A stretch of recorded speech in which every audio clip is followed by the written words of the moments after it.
Hello, friends, and welcome back to Malicious Compliance Stories. Our first story really captures the frustration of working in customer service, especially when dealing with stubborn customers like Phil. But before we begin, best way to support our channel is to leave comments, like, and subscribe with the turned-on bell so you don't miss the new video every single day. Here we go. The parts manager and the stubborn customer. I'm a parts manager at a dealership that sells, among other things, parts for small engines. Think mowers, generators, snow blowers, etc. When customers come into the store looking for parts for small engines, we almost always need a model and serial number of the engine in order to look up the correct fish to get them the correct part. 8 out of 10 times, the customer does not have this information, or they have the wrong information, i.e. the model of the mower, not the engine. Obviously, we'll try to help the customer to avoid them having to leave to get the info and then come back. We'll ask if they bought the equipment from us or if it had been in service, then the model might be in our system. Sometimes we're able to ask enough questions and get enough details to be able to make a good guess as to the part they need. Sometimes there's nothing we can do and the customer has to go back and get the model number. When you ask for the model and serial number, most of the customers are understanding, but sometimes they utter the worst 5 words you can say to a parts person. Why? They're all the same. That's what Phil decided to do. Phil, a 50-year-old, chip on his shoulder contractor type, storms up to the counter and says he needs a carburetor for a water pump. Do you have the model and serial number? Phil huffs. Why? They're all the same. I start to reply, no sir, they are not all. He then starts to raise his voice, just short of yelling, and tells me he needs a carburetor. They're all the same. The job he's on is shut down until he gets this equipment fixed. I asked if the equipment had been here before. It hadn't. I explained to him that they're not all the same. There are thousands of different carburetors, and it'll have more downtime if we get him the wrong part. He's not having any of it. He turns beet red and finally breaks and yells at me. Just grab me a effing carb. You got it. I tell him I'll be right back. I go to the parts room to the very back corner where we keep old, obsolete stock that's been there for years, and I pick a very particular carburetor. This carburetor had been misordered a few years back. It fits one very particular engine, a very old engine, and because of that fact, it was the most expensive small engine carburetor we had. Most carburetors for small engines run $25 to $125.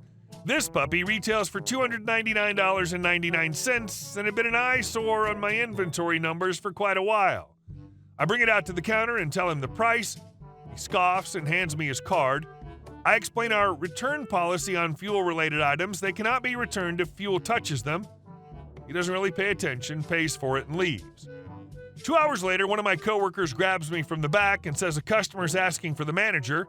I ask what's going on. Coworker explains that a customer's upset because he can't return a carb because there's fuel in it. I smile because I know who it is. I go up to the counter and see it's Phil.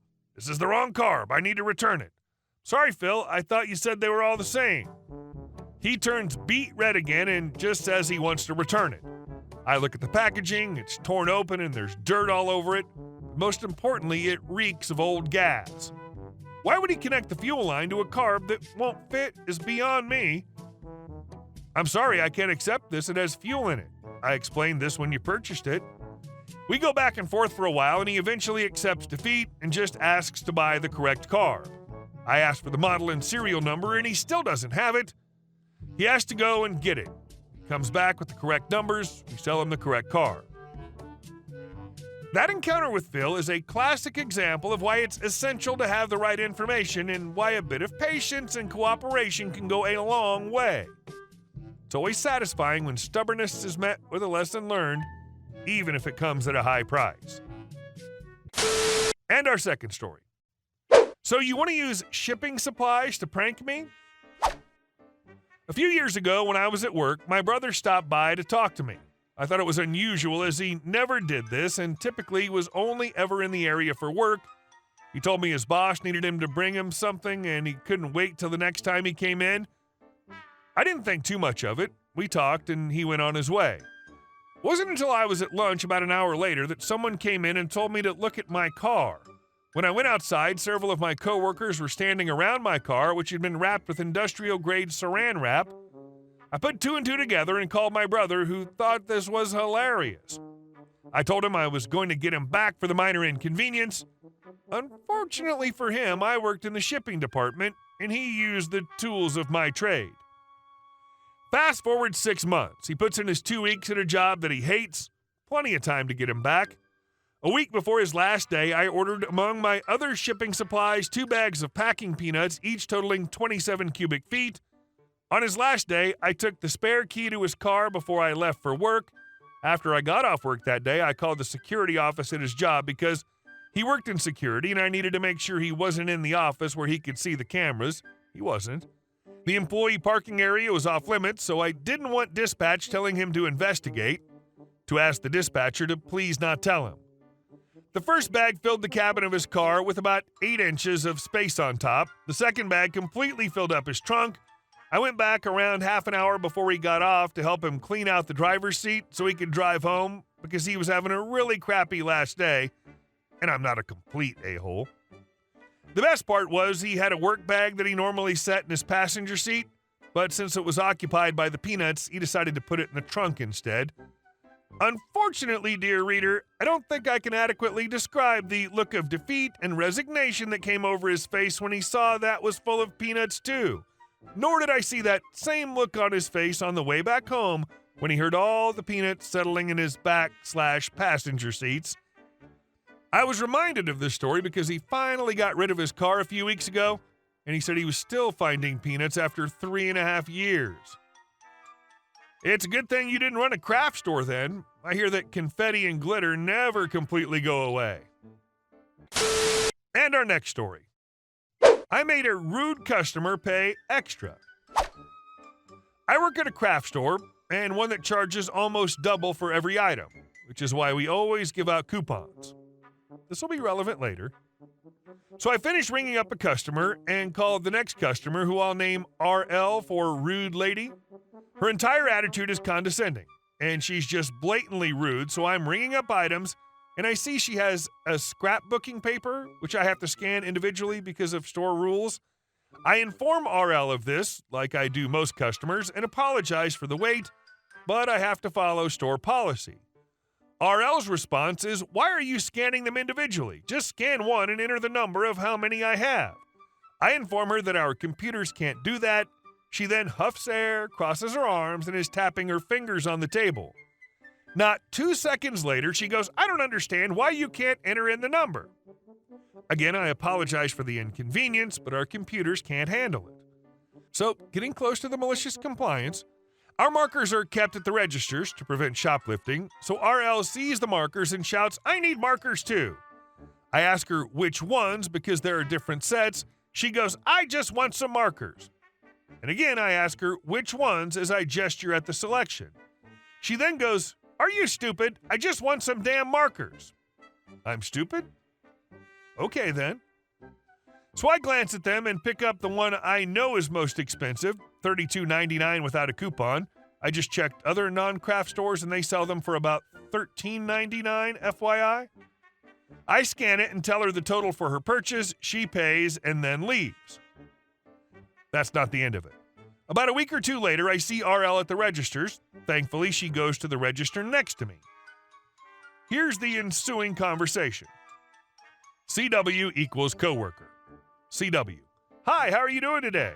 RL: "I want to return these markers. They're overpriced." CW: "Sure, do you have a receipt?" RL huffs air, then slams the markers and the receipt on the counter.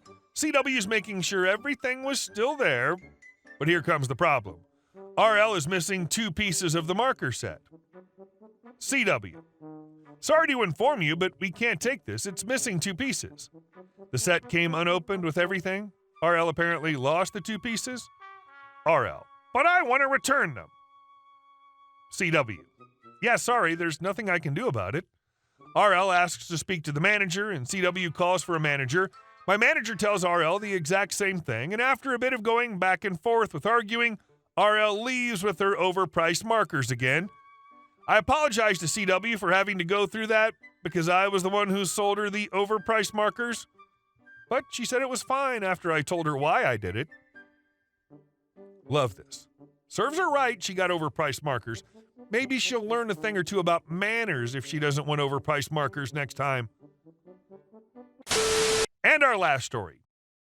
Crazy neighbors steal from my house. I had a crazy neighbor whilst living in England. Never encountered it in the US before or since. But this family in Manchester was really something else. They'd have their little kids climb over our fence and steal my tomatoes and peppers.